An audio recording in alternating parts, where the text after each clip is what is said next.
नमस्कार, चंडीगढ़ से आपका स्वागत है। मैं हूं शैली तनेजा। आइए सबसे पहले नजर डालते हैं कुछ अहम खबरों पर। प्रधानमंत्री ने कहा है कि सरकार की सबसे बड़ी प्राथमिकता यूक्रेन में भारतीय छात्रों और नागरिकों की सुरक्षा और उन्हें यूक्रेन से बाहर लाना है। प्रधानमंत्री ने रूस के राष्ट्रपति से फोन पर की बात। हरियाणा सरकार द्वारा राज्य को नशा मुक्त बनाने के लिए उठाए जा रहे हैं सख्त कदम। और चंडीगढ़ के रोज गार्डन में आज से शुरू हुआ 50वां रोज फेस्टिवल। अब समाचार विस्तार से। कीव में भारतीय दूतावास ने यूक्रेन सरकार को भारतीय विद्यार्थियों की सुरक्षा के बारे में पत्र लिखा है। 15,000 से अधिक भारतीय विद्यार्थी यूक्रेन के विभिन्न क्षेत्रों में फंसे हैं। पत्र में भारतीय दूतावास ने कहा है कि भारतीय विद्यार्थियों की सुरक्षा सुनिश्चित की जानी चाहिए और वो जहां हैं वहां बने रहने की अनुमति दी जानी चाहिए। भारतीय दूतावास ने यूक्रेन सरकार से वहां फंसे लोगों को भोजन, पानी जैसी आवश्यक सुविधाएं उपलब्ध कराने का पर्याप्त प्रबंध करने को कहा है।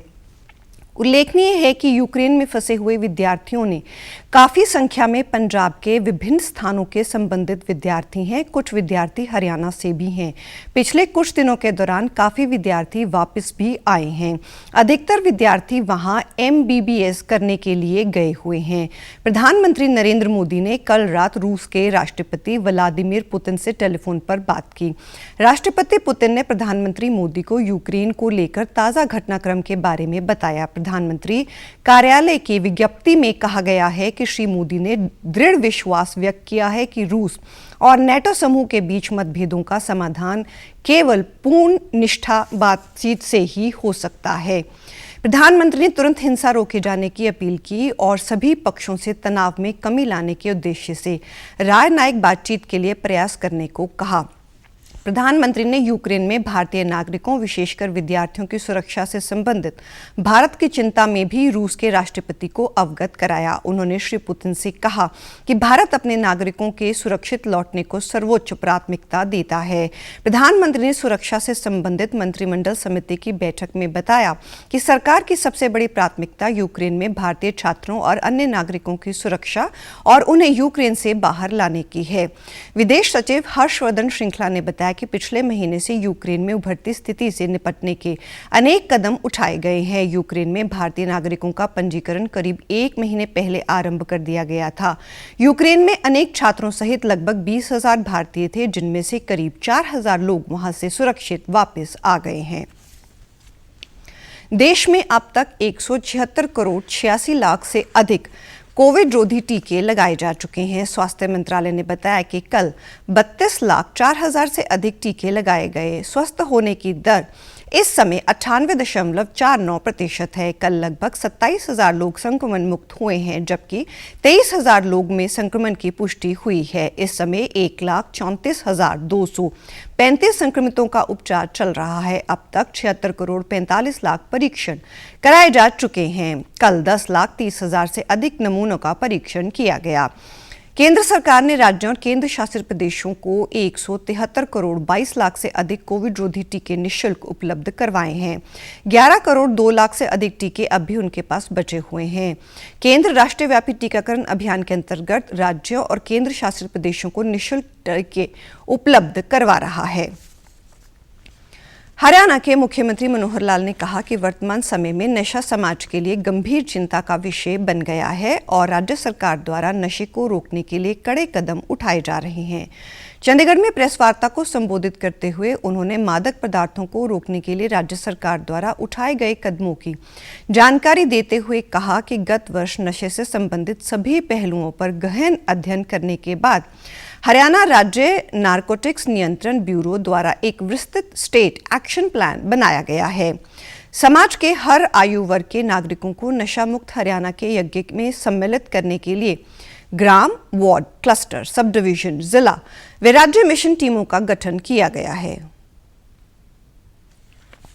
हमने इस सारी चीज़ों के रोकथाम के लिए 2018 में ही Haryana state narcotics control bureau अलग से बनाया था और उसके बाद कुछ आसपास के राज्यों को साथ लेकर के और हमने एक एंटी ड्रग सेक्रेटेरिएट भी बनाया पंचकुला में।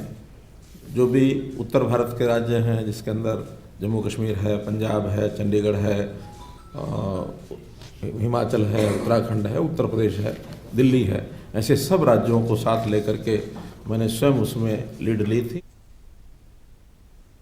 शिक्षण संस्थानों को भी इस बुराई से बचाने के लिए एक विशेष कार्यक्रम प्रारंभ किया जा रहा है। उन्होंने कहा कि इन 10 सदस्यीय टीमों का गठन मार्च के अंत तक किया जाएगा और इनमें 5 स्थानीय प्रतिनिधि और 5 अधिकारी शामिल होंगे। गृह मंत्री अनिल विज ने नशा तस्करों को चेतावनी देते हुए कहा कि या तो उन्हें नशा तस्करी बंद करनी होगी, नहीं तो उन्हें हरियाणा छोड़ना होगा। ब्यूरो द्वारा नशा पीड़ितों की सहायता और नशे के अवैध कारोबार में संलिप्त अधिकारियों की सूचना देने के लिए टोल फ्री नंबर 9050891508 जारी किया गया है, जो 24 घंटे खुला रहता है।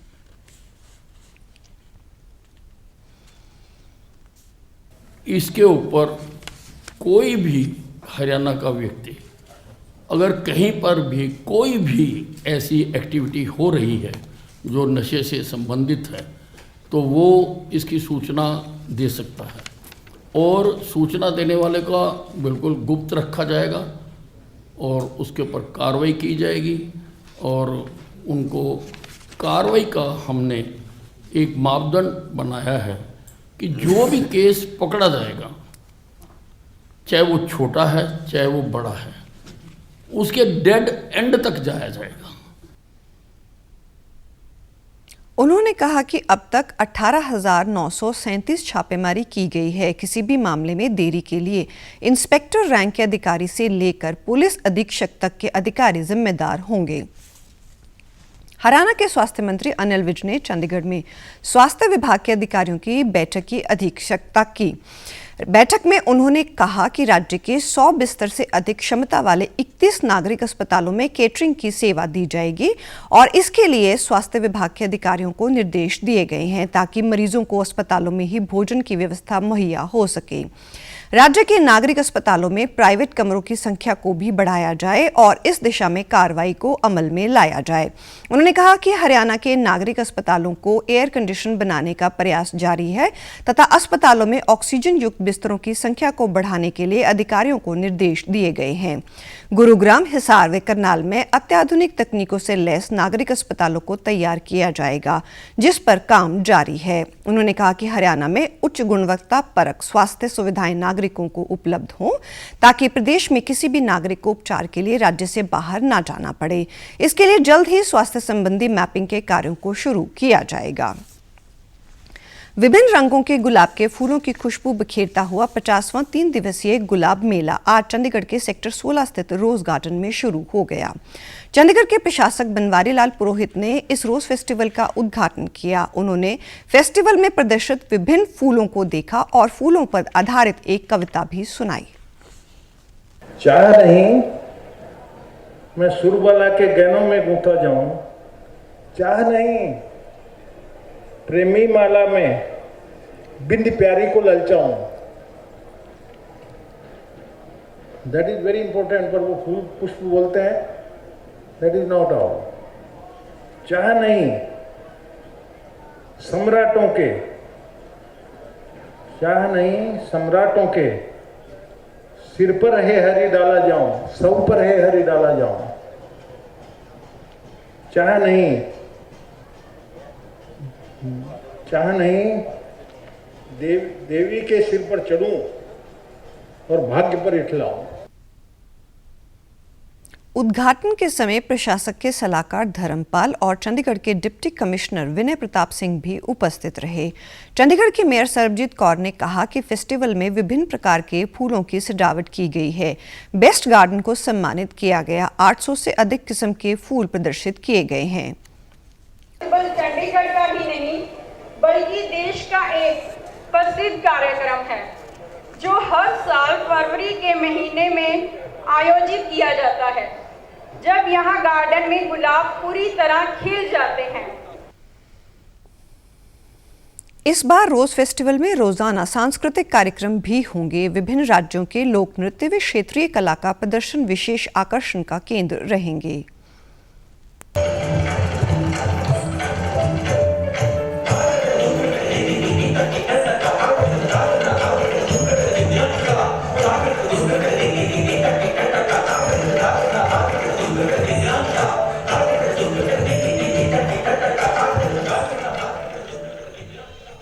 रोज फेस्टिवल में एक सेल्फी पॉइंट बनाया गया है जिसमें आई लव चंडीगढ़ लिखा गया है। एक वैक्सीनेशन केंद्र भी कायम किया गया है। रोज फेस्टिवल के दौरान कोविड प्रोटोकॉल को कायम रखने की विशेष कोशिश की जा रही है। आउटरीच ब्यूरो चंडीगढ़ द्वारा आज़ादी का अमृत महोत्सव को समर्पित 3 दिवसीय चित्र प्रदर्शनी एवं आउटरीच प्रोग्राम की शुरुआत की गई है। रोज फेस्टिवल के दौरान इस प्रदर्शनी में स्वतंत्रता सेनानियों का इतिहास और उनके द्वारा देश की आज़ादी में पाए गए योगदान को चित्रों के माध्यम से दर्शाया गया है। पत्र सूचना कार्यालय के additional director general Rajendra Chaudhary ने बताया कि प्रदर्शनी के अलावा विभिन्न कार्यक्रम भी करवाए जाएंगे। पर्पज़ है कि जब हम आज़ादी का 75वें वर्ष अपना बना रहे हैं तो हम अपने आज़ादी के जो हमारे स्वतंत्रता सेनानी थे उनको याद करें, उनके बलिदानों को याद करें, उनके बारे में जानें।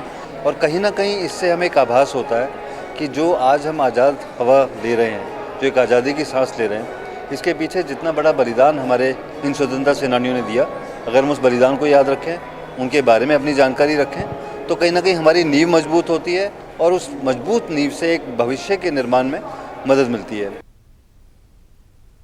इस प्रदर्शनी का उद्देश्य रोज फेस्टिवल में आने वाले लोगों को स्वतंत्रता सेनानियों के बारे में जानकारी उपलब्ध करवाना है। प्रदर्शनी में स्वास्थ्य विभाग, ओपन स्कूल, महिला व शिशु विकास, स्किल डेवलपमेंट, UIDAI द्वारा स्टॉल लगाए गए हैं ताकि लोगों को विभिन्न प्रकार की योजनाओं की जानकारी मिल सके। Chandigarh commission for protection of child rights द्वारा आज लड़कियों की इंडिया एम्बेसडर और मॉक पार्लियामेंट सेशन के लिए लड़कियों को सम्मानित किया गया। चंडीगढ़ के प्रशासक व पंजाब के राज्यपाल बनवारी लाल पुरोहित ने लड़कियों को सम्मानित किया। इस अवसर पर उन्होंने कहा कि इस समय लड़कियां देश के हर क्षेत्र में आगे हैं, लेकिन अभी भी बहुत कुछ करना बाकी है। It is heartwarming to know that as a regular annual feature, the Commission has been involving girls to be selected as brand ambassadors. This year, as I have been told, 44 girls have been made brand ambassadors. Another unique feature added this year is that one ambassador of the last year has been... इस अवसर पर एक documentary भी दिखाई गई जिसमें चंडीगढ़ प्रशासन द्वारा शहर में बाल भलाई के लिए किए जाने वाले कामों का विवरण दिया गया और बताया गया कि केंद्र शासित प्रदेश किस तरह से बच्चों के अनुकूल बनाया जा रहा है। कोरोना वायरस का खतरा भी टला नहीं है, इसीलिए सभी से निवेदन है कि बाहर जाने के समय मास्क जरूर पहनें, सामाजिक दूरी बनाए रखें, बार बार अपने हाथ साबुन से धोएं और सैनिटाइजर का इस्तेमाल करें। और आप हमारे समाचार YouTube channel DD news Chandigarh, Facebook DD news Chandigarh, Twitter handle DD news CHT पर भी देख सकते हैं। इसी के साथ चंडीगढ़ से समाचारों का सिलसिला समाप्त होता है। अब मैं स्टूडियो से बाहर जा रही हूं तो मैं अपना मास्क पहन रही हूं। आप भी घर से बाहर जाएं तो मास्क जरूर पहनें। नमस्कार।